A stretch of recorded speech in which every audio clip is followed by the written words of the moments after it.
My name is Max, and for the longest time, maybe half my life, I've tiptoed around the emptiest room in our house. My brother Jacob drowned when I was 7. He was 13. I remember the aftermath as a blur. Quiet halls, casseroles on the porch, people talking to me like I was glass. But the sharpest thing about that summer was the way my parents kept his room.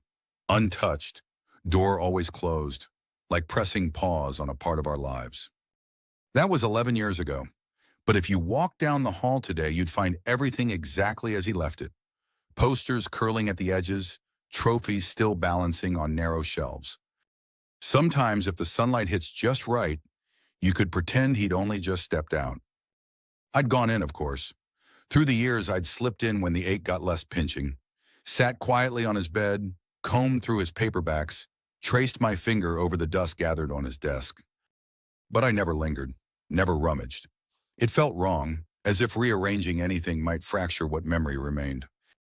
Then this morning, while sifting through my own closet and filling boxes for college, I had a thought, almost practical in its banality. I'd take one of Jacob's hoodies, maybe swipe a trinket from his shelf. I just wanted something real to hold on to when the homesickness crept in. It was a plan woven from pure nostalgia, not grief. Instead, I discovered the DVDs. Tucked in the lowest dresser drawer, wedged between socks I'm pretty sure belonged to me, were 3 discs. Black marker, block letters. 1, 2, 3. The kind of labeling you use when you mean to organize but never get around to it. They weren't labeled with anything else. No names, no dates, no clues. For a second, I stood there in that stale, sun-warped silence. I considered leaving them alone. They weren't mine. Maybe some long-forgotten project of Jacob's or even just old blank discs. I picked up the hoodie, ran my hand down its faded sleeve, and closed the drawer. But as night fell, I couldn't stop thinking about them. Not in the idle way something nags at your curiosity, but in the way something embeds under your skin.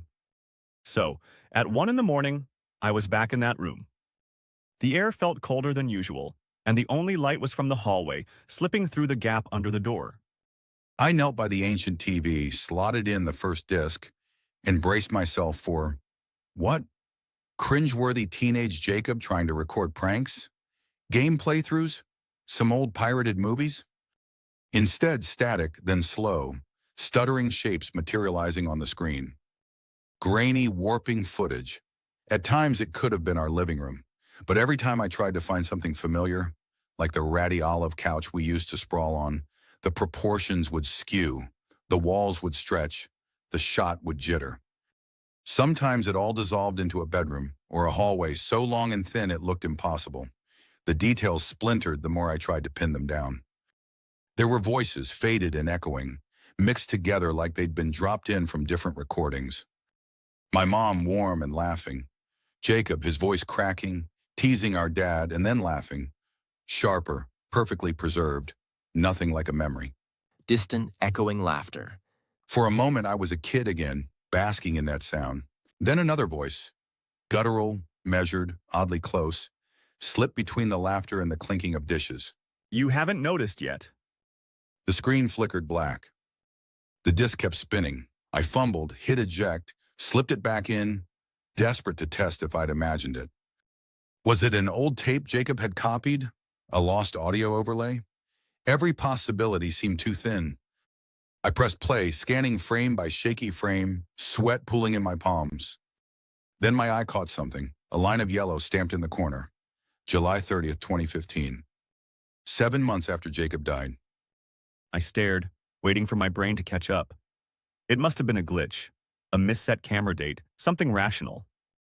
But the sound of Jacob's laughter ripped through my logic. It bounced in the room, warm and excruciating, as if he were right beside me. Distant, echoing laughter that becomes clearer and more present. You noticed. Panic shot through me.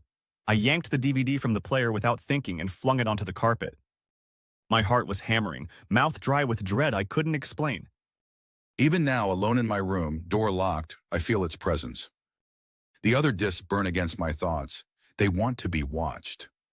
I tried telling myself it's all just longing, coincidence, some cruel trick of old technology. But it's late now, and the rain started drumming on the windows. The pipes knock, the faucet drips. Each sound feels sharpened, deliberate. I know the logical thing is to sleep, to forget, but as I lie here, I can hear the echo of laughter where it doesn't belong, and the tap of water thickens, becoming, just for a heartbeat, too regular. Almost footfalls down a hall that shouldn't be there at all,